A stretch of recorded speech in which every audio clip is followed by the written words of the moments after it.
بسم الله الرحمن الرحيم. اهلا بكم في قناه دود اثنين. وصفتنا النهار اليوم ان شاء الله راح تكون فطيره ان شاء الله راح تكون فطيره سهله سريعه للاخوات اللي العاملات ويدخلوا خاصه في شهر رمضان يقدروا يحضروها بسرعه.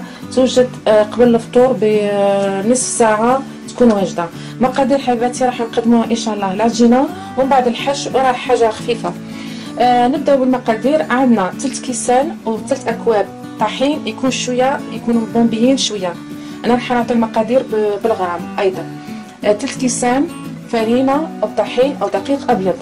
عندنا كاس ونصف حليب دافئ ونصف كاس ماء دافئ، ملعقه اكل زيت زيتون، ملعقه قهوه، ملعقه صغيره ملح، وملعقه اكل سكر.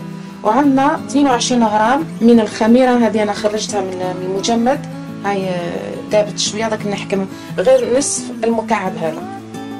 نبداو على بركه الله في تحضير العجينه. اولا حطيت نصف مكعب. نبداو بالحليب دافئ، حاجه سهله سريعه والطعم صدقوني خيالي مع المكونات اللي راح نحطها.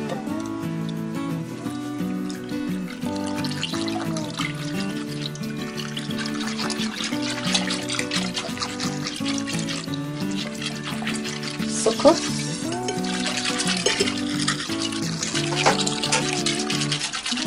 ملح فيما بعد، زيت، الخميرة حلت بالحليب. الآن نبدأ نضيف الكوب الأول طحين.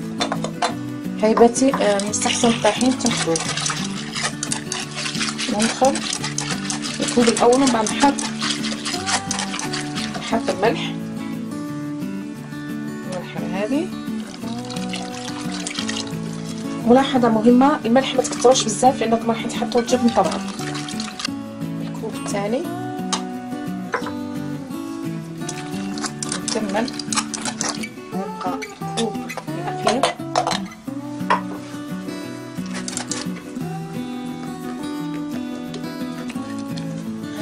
الكوب الاخير حبيباتي حطوه على دفعات وخلطوا. العجينه لازم تجي كيما تاع البغرير.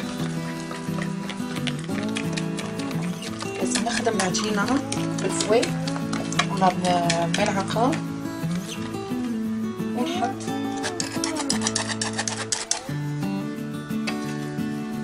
الان بعد ما دخلنا العجينه دقيق كليا نحطوه بجيه ونشوفوا واش رايحين نحطوا في الفطيره تاعنا تاع النهار اليوم.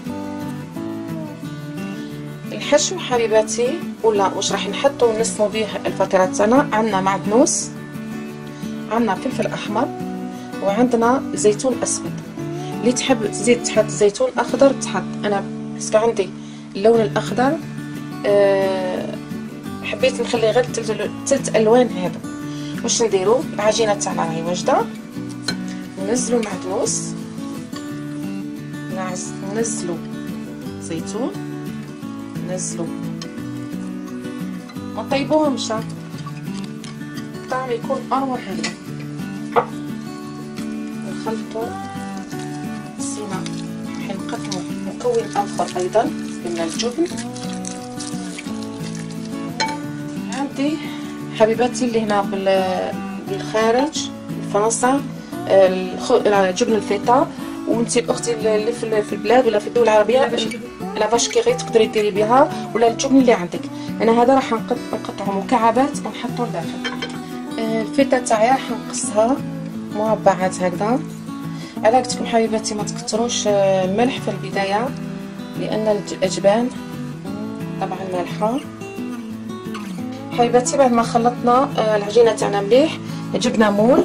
انا هذا القطر تاع المول هذا 28 سنتيمتر. العلو لازم يكون شويه عالي. المهم ولا تحبي ديري في صينيه كبيره ديري. راح مدهون بالزبده. رايحين ننزلوا العجينه تاعنا هون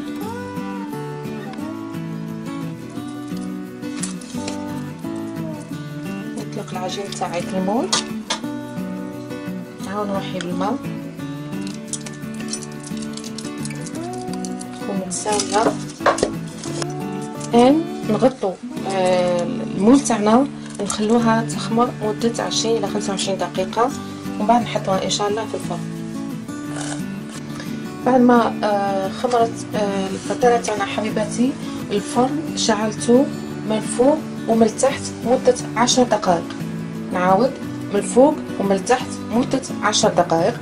لما نحط الكيكه لما نحط الفطيره نطفي النار من الفوق، نخلي غير من التحت مده 20 دقيقه و25 دقيقه، ومن بعد الخمس دقائق الاخيره شعلي عليها تحمر من الفوق.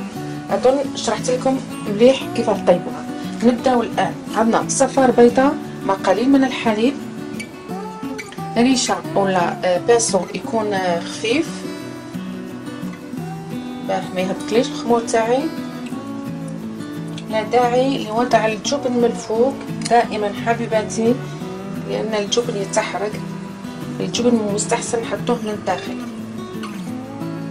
الان زيتون هذا اختياري، نحطوهم.